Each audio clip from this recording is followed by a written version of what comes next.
오늘 우리들에게 주시는 하나님의 말씀, 신약성경 마태복음 11장 28절에서 30절까지 말씀입니다. 신약성경 18면에도 있습니다. 마태복음 11장 28절에서 30절까지 말씀.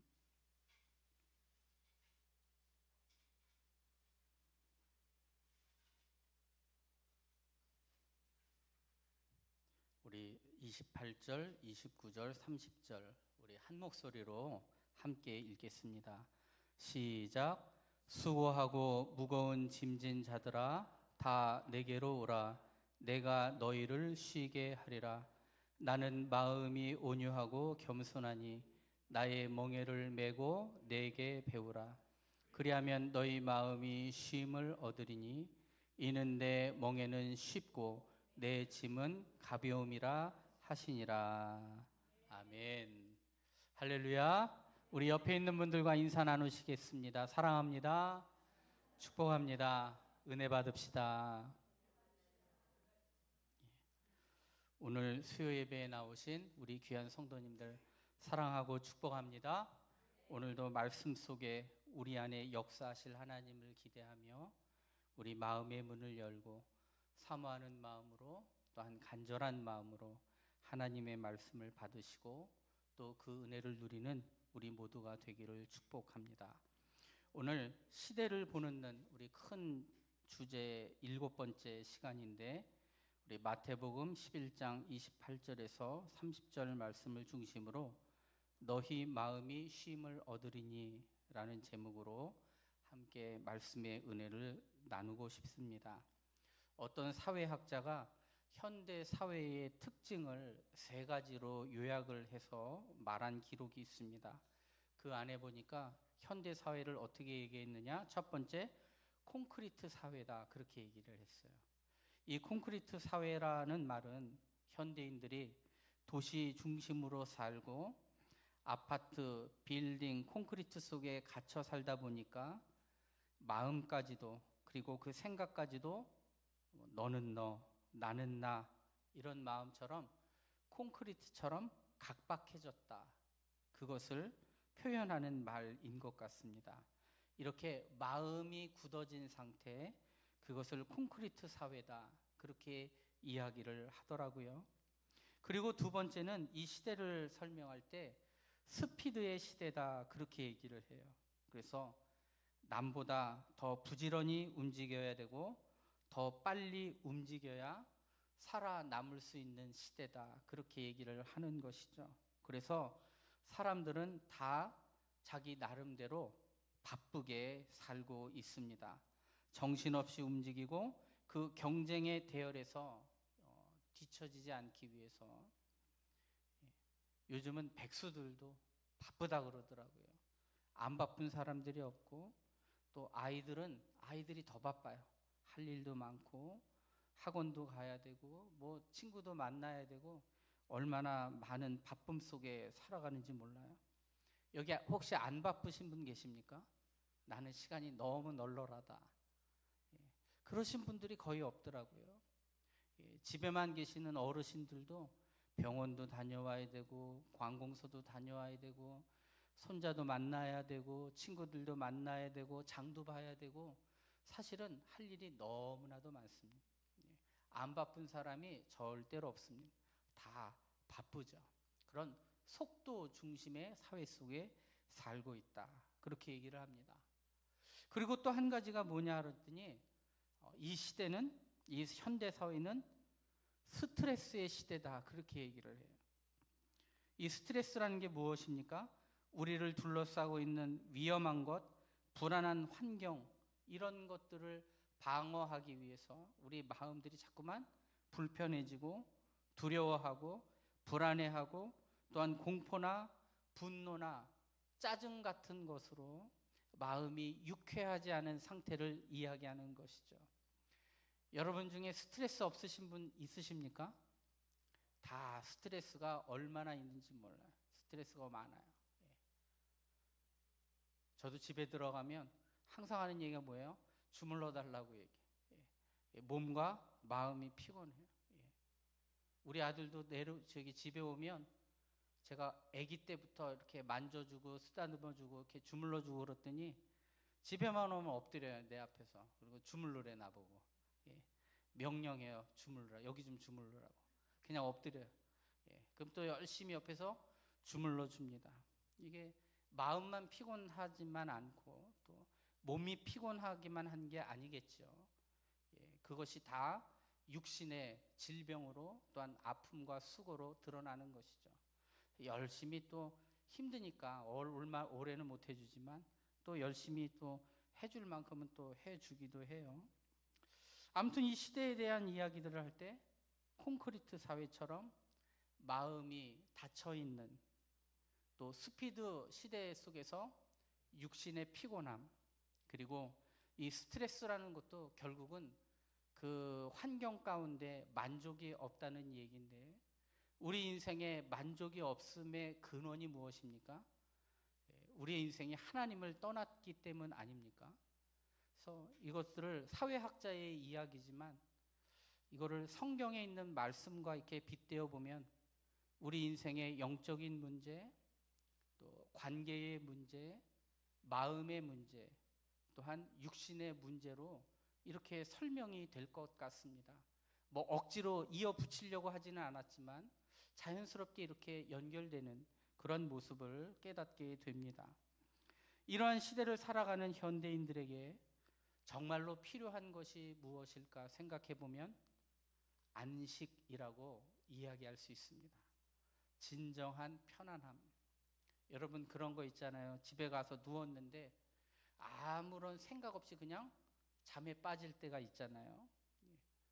오히려 걱정과 고민이 많으면 육신이 피곤해도 잠이 안 오죠.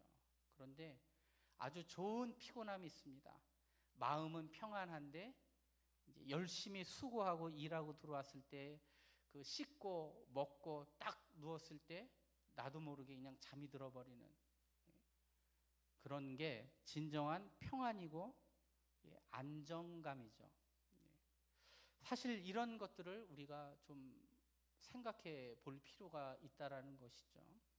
우리는 요즘 쉽게 잠들지 못하는 사람들이 너무나도 많고요.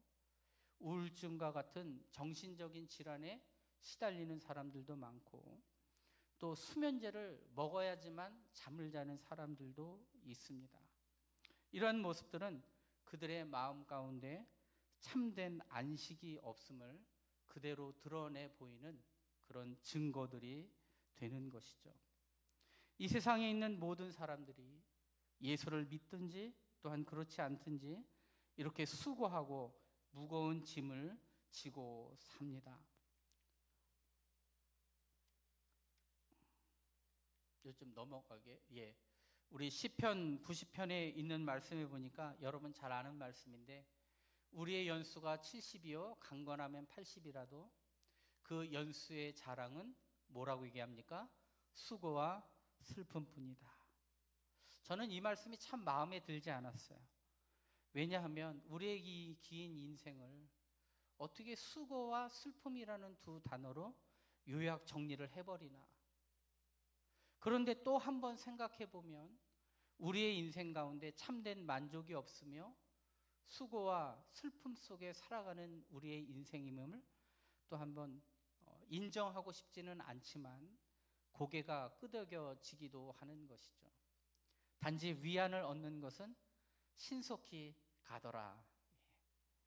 우리에게 수고와 슬픔뿐이 있고 그것이 매우 빠르게 지나가는 시절 속에서 성경은 그 이후에 무엇을 우리에게 말씀하고 있습니까? 그 연수를 셀 만한 지혜가 있어야 한다. 이렇게 빠르고 수고와 슬픔뿐이기 때문에 우리는 그 안에서 하나님을 믿고 의지하는 지혜가 있어야 함을 그 뒤에 있는 말씀에서, 또 나의 삶을 계수하는 얼마 남지 않았구나, 우리의 인생은 유한하구나, 이런 것들을 깨달으며 살 것을 우리에게 요구하는 것입니다. 전도서 2장에 있는 말씀에는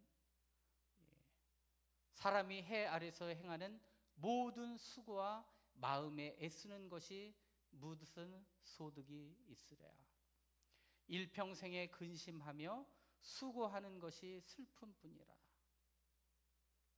모세만 이런 얘기를 한 게 아니라 누가 또 이런 얘기를 했어요? 솔로몬이 이런 얘기를 했다. 솔로몬이면 나름 먹고 살기 편한 사람이었을 텐데, 다 누려본 사람인데 그 사람도 인생의 말년에 수고와 슬픔뿐이다, 근심뿐이다 라고 이야기를 한 내용들을 보면 아마도 수고와 슬픔뿐이다라는 것이 잘못된 이야기는 아닌 것 같습니다. 사람들은 누구나 다 이렇게 수고하고 무거운 짐을 지고 삽니다. 형편과 상황은 다르겠지만 나름대로의 고통 속에서 살고 있는 것이죠. 성경에 이 수고라는 말이 처음 나온 곳이 여러분 어딘 줄 아십니까? 창세기 3장입니다. 창세기 3장에 있는 말씀에 보면, 이게 왜 자꾸만 안 넘어갈까요?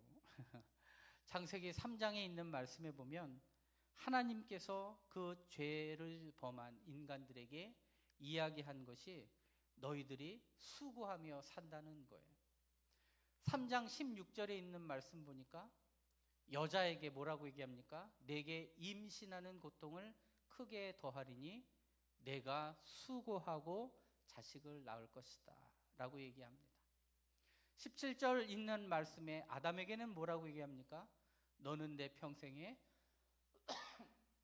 수고하여야 그 소산을 먹으리라.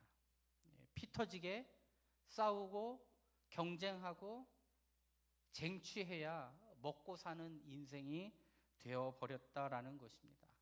사실 에덴 동산은 수고하는 곳이 아니었어요.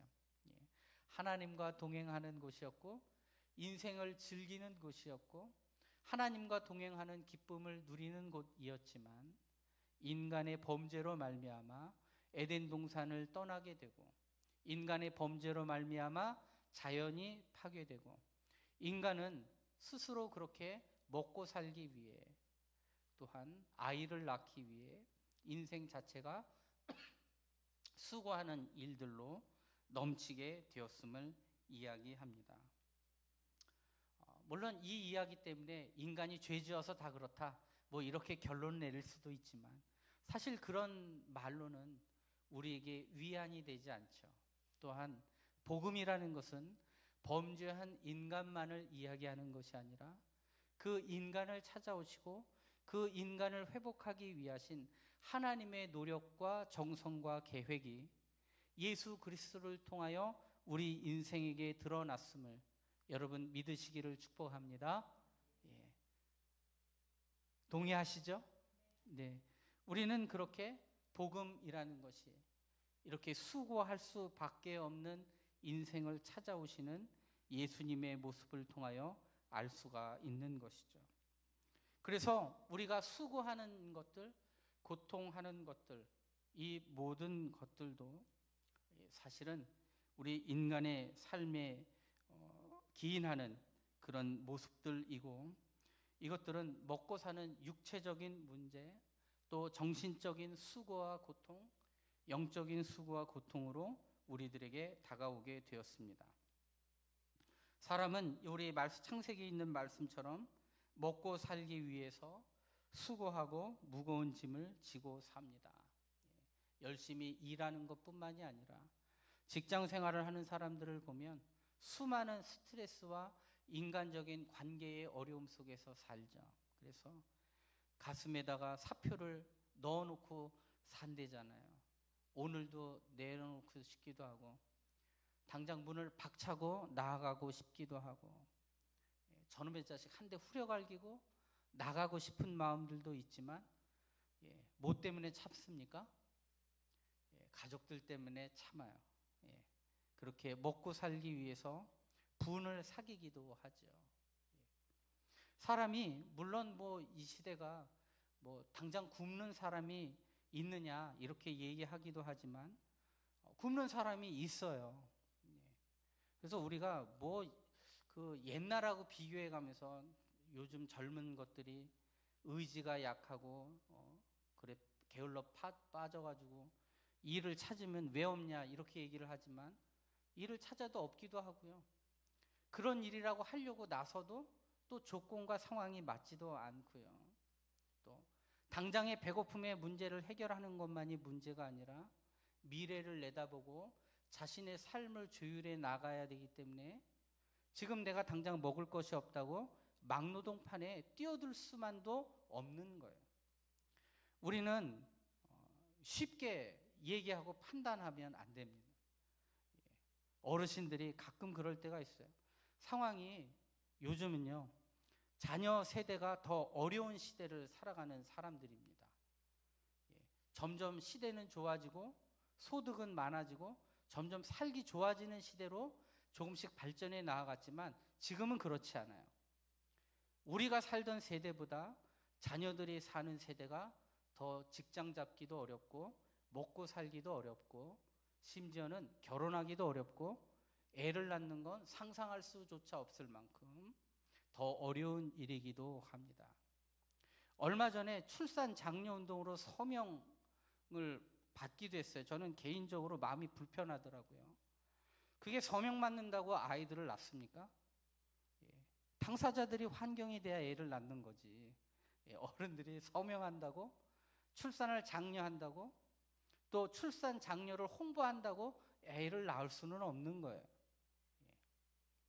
우리는 조금 어려운 부분들, 이런 먹고 사는 문제들에 대하여 또한 수고와 고통 가운데 있는 자들에 대하여 우리는 좀 더 관심을 갖고 함부로 이야기하지 않고 그들을 살펴볼 수 있는 마음이 필요합니다. 그리고 설령 육신의 문제가 해결됐다 할지라도 여전히 이 땅에서의 수고와 무거운 짐이 존재하고 그것은 마음의 짐과 정신적인 짐으로 표현할 수 있습니다. 어떤 사람이 배부르게 먹고 좋은 집에 산다고 문제가 해결되는 것도 아니고 사람의 힘으로 해결할 수 없는 수많은 관계의 문제도 있는 것입니다. 또한 세상에 있는 모든 것들이 다 해결된 것처럼 보여도 하나님과의 관계가 틀어져서 영적인 만족과 갈급함을 해결할 수 없는 부분들도 얼마든지 있는 것이죠. 사실 육신의 질병도 마음의 병으로 기인할 때가 많고 또한 마음의 병은 영적인 문제로부터 기인한다고 할 수도 있는 거예요. 이렇듯 이 세상의 많은 사람들이, 아니 모든 사람들이 영적이고 마음적이고 육신적인 온갖 짐들과 고통을 짊어지고 사는 세상입니다. 각박한 세상 속에서 정신없이 빠르게 살고 그 속에서 수많은 스트레스를 감당하며 사는 것이죠. 그러한 삶 속에서 오늘 본문의 말씀이 우리들의 눈에 들어옵니다. 마태복음 11장 28절 말씀, 수고하고 무거운 짐진 자들아 다 내게로 오라. 내가 너희를 쉬게 하리라. 우리 예수님께서 우리에게 주시는 은혜의 초청의 말씀입니다. 우리 예수님은 단지 말로만 위로하시고 말로만 격려하시는 분이 아니세요. 예수님에게는 그 영혼을 쉬고 안식할 수 있도록 은혜와 능력을 더하여 주심을 여러분 믿으시기를 축복합니다. 여기서 수고한다라는 말은 현재 분사 능동태, 이렇게 문법을 보면 그렇게 표현을 해요. 좀 어려운 말이긴 한데 이 능동태로 되어 있다. 이것은 스스로 수고하는 것을 얘기해요. 인간은 자신의 욕심 때문에 스스로 많은 일을 계속해서 반복해서 또한 피곤 가운데서도 지쳐하면서도 그 일들에 대하여 수고한다는 거예요. 그러니까 이 수고한다라는 말은요, 스스로 많은 일을 해서 계속하여 피곤에 지친 상태를 의미하는 말입니다. 또한 이 무거운 짐진 자라는 것은 이제는 능동이 아니라 수동태로 되어 있다고 해요. 이 말은 내가 스스로 짐을 진 것이 아니라 다른 사람들이 나에게 짐을 지웠다는 거예요. 인간은 그렇게 스스로 수고하고 타인에 의하여 그렇게 짐을 짊어진 상태가 되었다라는 거예요. 다시 말하면 수고한다는 말은 자신의 욕심 때문에, 무거운 짐진 자라는 것은 나는 아니지만 타인에 의하여 무거운 짐이 지어져 있는 상태를 얘기해요. 결국 이 세상에 있는 모든 사람들은 자신의 욕심 때문에 수고하고 다른 사람에 의하여 무거운 짐을 지고 살고 있습니다. 그런데 오늘 예수님께서 수고하고 무거운 짐을 지고 살아가는 이 땅에 있는 모든 사람들을 향하여 다 내게로 오라, 이렇게 말씀합니다. 예수님의 초청이죠. 그분은 우리의 수고를 알고 계시는 분입니다.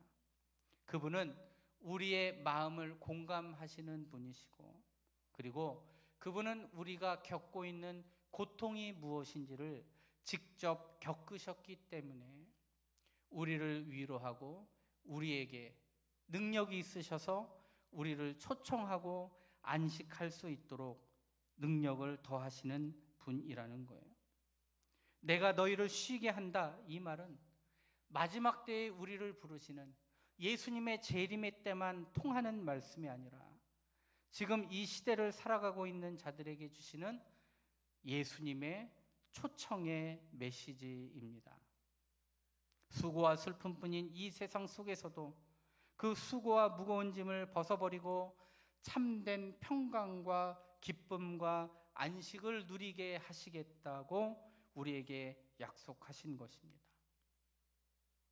예수님은 내가 너희를 쉬게 하리라, 이럴 때 내가라고 강조합니다. 바로 예수님만이 우리를 초청하실 수 있고 예수님만이 진정한 안식과 기쁨을 주실 수 있으신 분이기 때문에 그렇습니다. 요한복음 넘겨주시면 요한복음 14장 27절에 있는 말씀에 보니까 그 제자들을 뒤로 하고 다시금 십자가를 지시고 이제 그들을 떠나갈 때가 되었을 때 예수님이 제자들에게 해주시는 말씀입니다. 평안을 너희에게 끼치노니 곧 나의 평안을 너희에게 주노라. 내가 너희에게 주는 것은 세상이 주는 것과 같지 아니하니라. 평안을 너에게 주노라. 우리 많이 불렀던 찬양이잖아요. 세상이 줄 수 없는, 세상은 알 수도 없는 평안이 예수님에게 있다, 그렇게 말씀하시며 선언하신 것입니다. 그러기에 우리는 마음에 근심하지도 말고 두려워하지도 않을 것을 우리에게 말씀으로 약속하신 거예요. 예수님은 이렇듯 자신이 떠나가게 될 때 당장 제자들이 겪게 될 두려움과 고통이 무엇인지 알고 계시는 분이었습니다. 그리고 그분은 우리처럼 인간이 겪게 되는 영적인 고통과 또한 마음의 수고와 고통, 그리고 육신의 수고와 고통을 직접 겪으신 분이기 때문에 그분은 우리의 삶을 공감하시고 얘야 내가 너를 안다, 그런 말씀하시잖아요.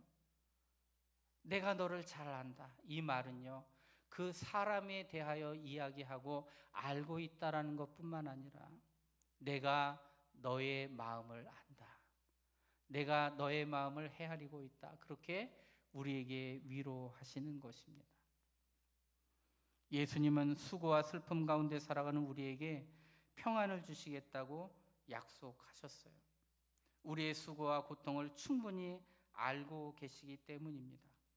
예수님은 그러한 수고와 고통을 직접 경험하셨고 그 수고를 알고 계시고 또한 그분이 우리를 사랑하고 계시는 분이기 때문에 우리에게 주시는 위로가 우리 믿음의 사람들에게 이 세상을 향하여 그 말씀이 진정한 위로가 되는 것입니다.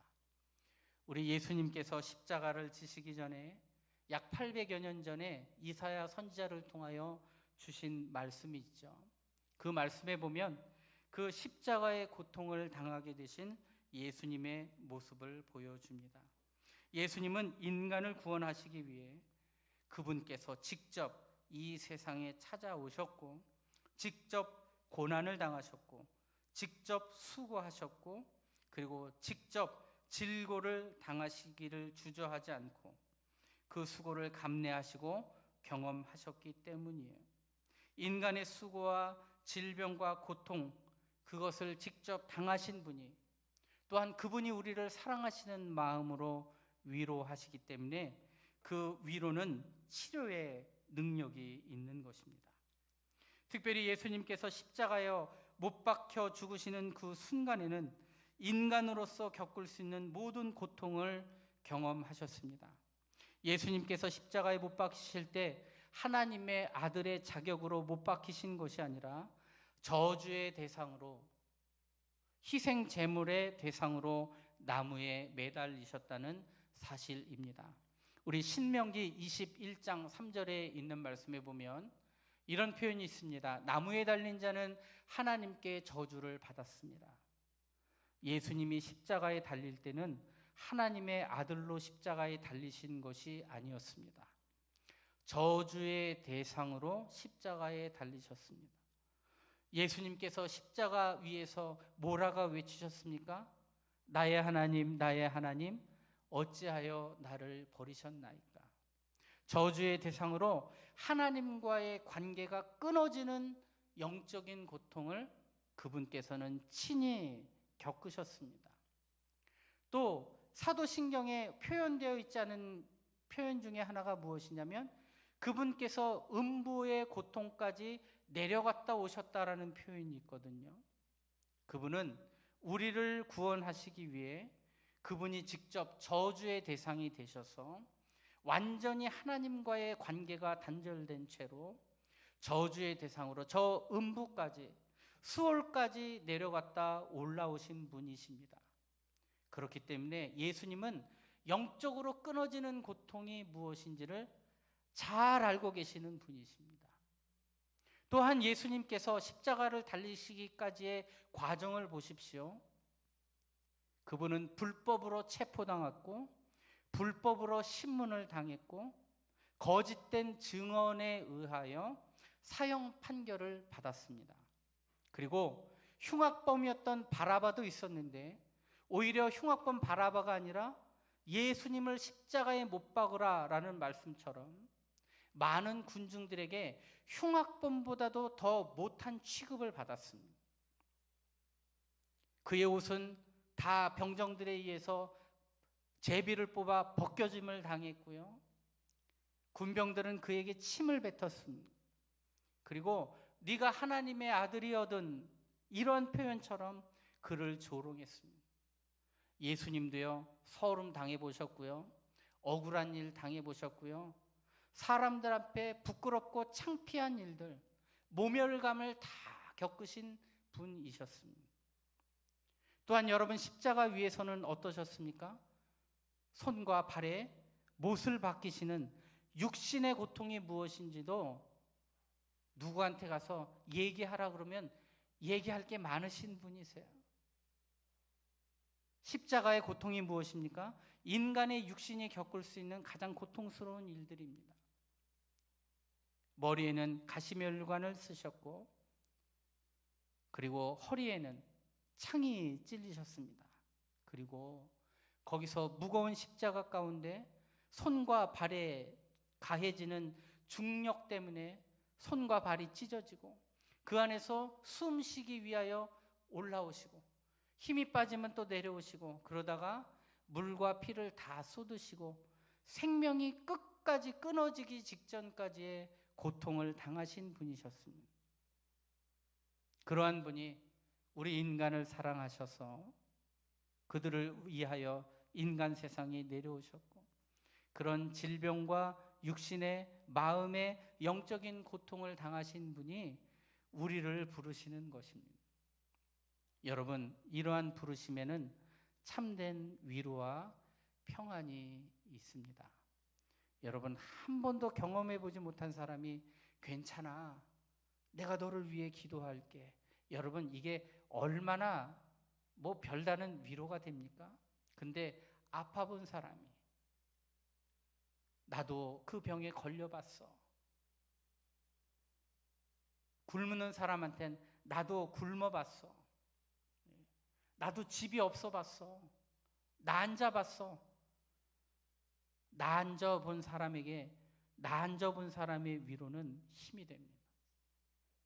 예수님은 그렇게 우리의 마음과 우리의 영혼의 고통을 몸소 아시기 위하여 그렇게 고통을 친히 당하시기까지 하신 분입니다. 어떠한 수고도 없고 고통도 없는 사람들의 위로가 참된 위로가 되지 않는 것처럼, 좋은 집에서 살던 사람이 낡고 위험한 집에 사는 사람의 서름을 공감하기 어렵죠. 병원 한번 안 가본 정도로 건강한 사람이 끔찍한 병에 걸려서 오늘 내일 하고 있는 사람을 위로하기는 어렵습니다. 가장 화려하고 따뜻한 옷을 입고 여러 수행원들을 거느린 사람이 난방도 안 되고 전기장판 하나로 추위를 견디는 사람 집에 갑자기 찾아와서 그동안 얼마나 추웠냐고 그 사람의 손을 잡고 사진을 찍고, 여러분 그게 위로가 되겠습니까? 이사야 53장 이후에 있는 말씀을 보십시오. 예수님에 대하여 이사야 선지자가 이렇게 얘기합니다. 그가 찔림은 우리의 허물 때문이요, 그가 상함은 우리의 죄악 때문이라. 그가 징계를 받음으로 우리는 평화를 누리고 그가 채찍에 맞음으로 우리는 나음을 받았도다. 할렐루야. 예수님은 찔려 보셨어요. 예수님은 상함을 당해 보셨습니다. 예수님은 징계를 당해 보신 분이에요. 예수님은 채찍에 맞아 보신 분이기 때문에 우리의 허물과 죄 가운데서 우리를 해방하시고 우리에게 평화를 주시고 진정한 회복을 주실 수 있으신 분이라는 거예요. 우리는 이 말씀을 듣고 분명히 깨달을 수 있습니다. 수고하고 무거운 짐을 진 자들은 예수님 앞에 나아가면 평안과 기쁨을 더해 주실 것, 여러분 믿으시기를 바랍니다. 그분은 우리를 공감하시는 분이고 우리를 사랑하시는 분이시고, 그리고 그분은 그럴 수 있는 능력이 계신 분이기 때문에 그것이 우리에게 마땅한 위로가 되는 것입니다. 예수님 앞에 나올 때 세상이 줄 수 없는 힘을 주십니다.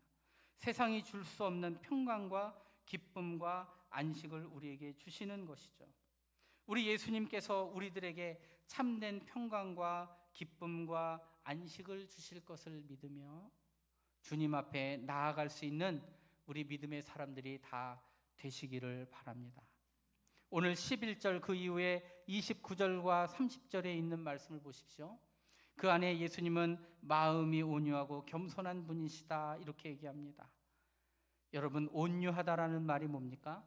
그 사람 참 온순하다 이것만 얘기하는 것이 아니라, 온유는요, 더할 수 있는 힘이 있음에도 불구하고 그렇게 절제하고 있음을 이야기하는 거예요.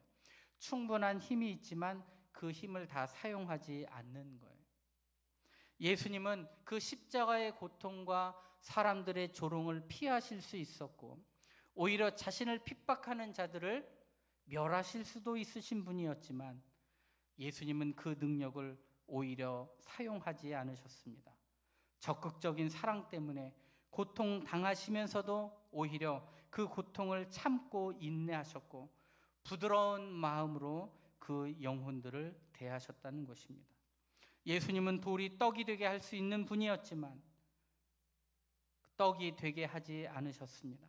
십자가를 지시지 않으실 수도 있었지만 오히려 천사들을 보내서 다 물리치실 수도 있었지만 오히려 십자가를 자청하여 드셨습니다.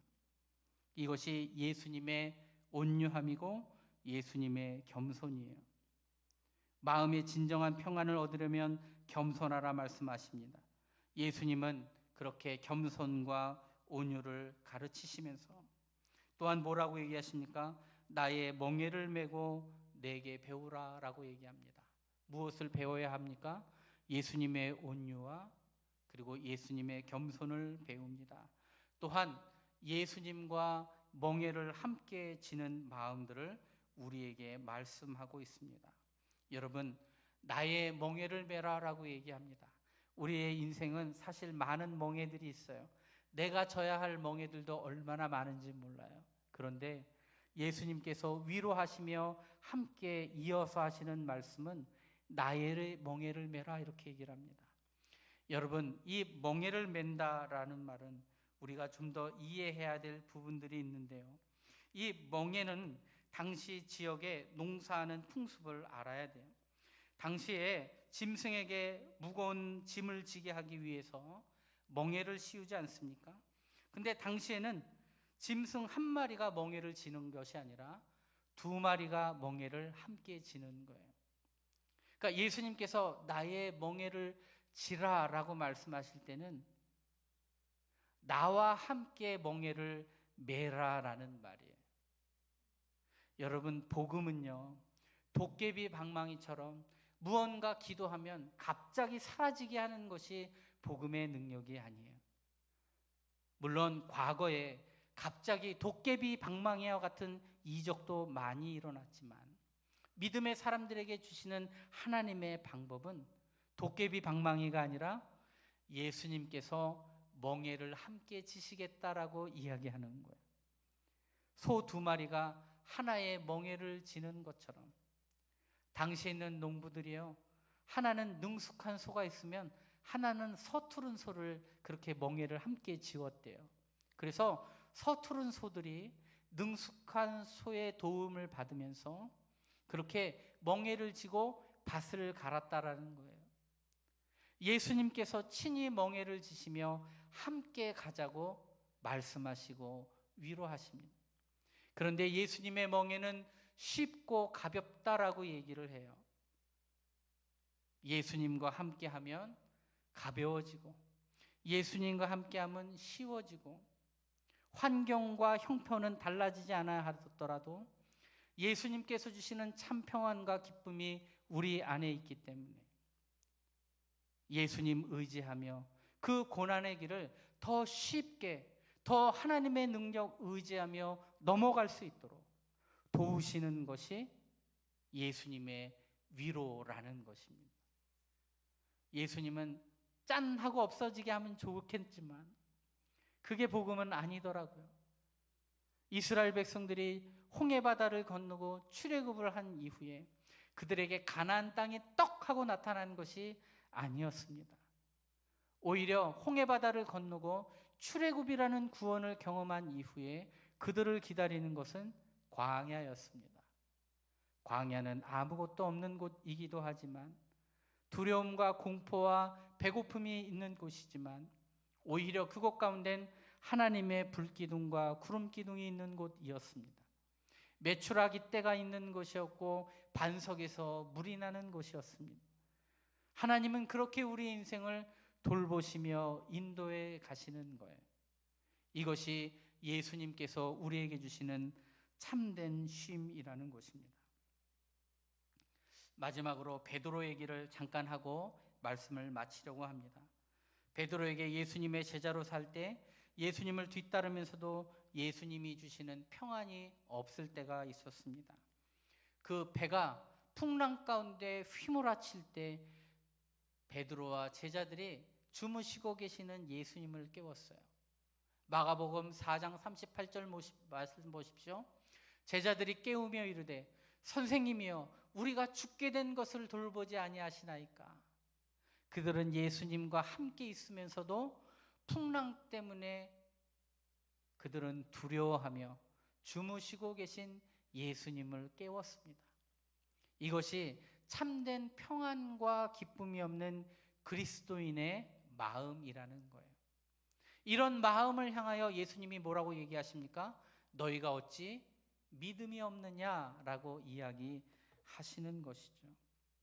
그런데 그가 성령의 은혜를 받고 사도로서의 삶을 살아갈 때 어떻게 변했습니까? 사도행전 12장에 있는 말씀을 함께 봅니다.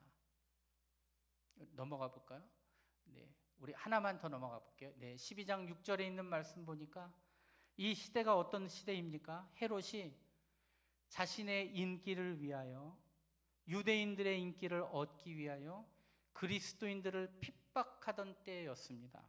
이미 야고보는 목이 베어 죽음을 당한 이후예요. 그리고 베드로를 잡아 끌고 간 상황입니다. 이때의 상황을 이렇게 얘기해요. 헤롯이 잡아내려고 하는 그 전날 밤에 베드로가 두 군인 틈에서 두 쇠사슬에 매어 누워 자는데 라고 얘기합니다. 예수님과 함께 있으면서도 풍랑 속에서 자지 못하고 예수님을 깨웠던 제자들과 베드로였는데, 지금 그는 그 군인들 옆에서 뭐 하고 있습니까? 자고 있습니다. 내일이면 베드로의 목이 잘리는 날이에요.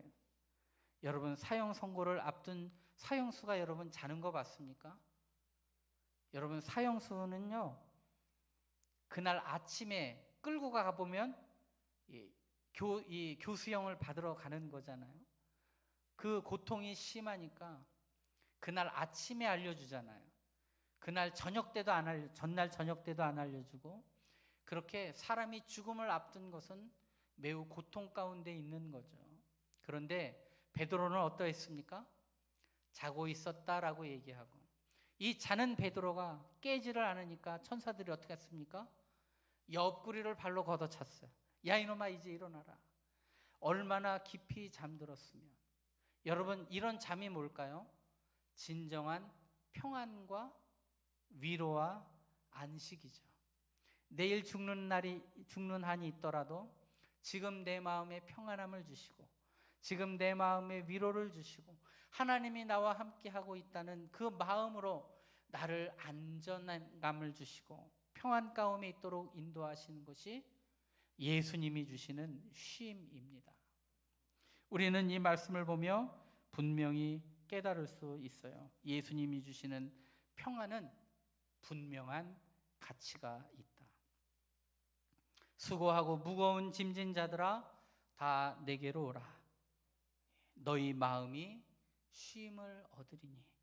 이 말씀이 단지 우리가 잘 알고 있는 말씀이 아니라 우리의 삶에 적용되는, 우리의 능력이 되는, 우리의 참 평안과 안식이 되는 능력의 말씀으로 우리 성도들 마음 가운데 온전히 새겨지기를 축복합니다.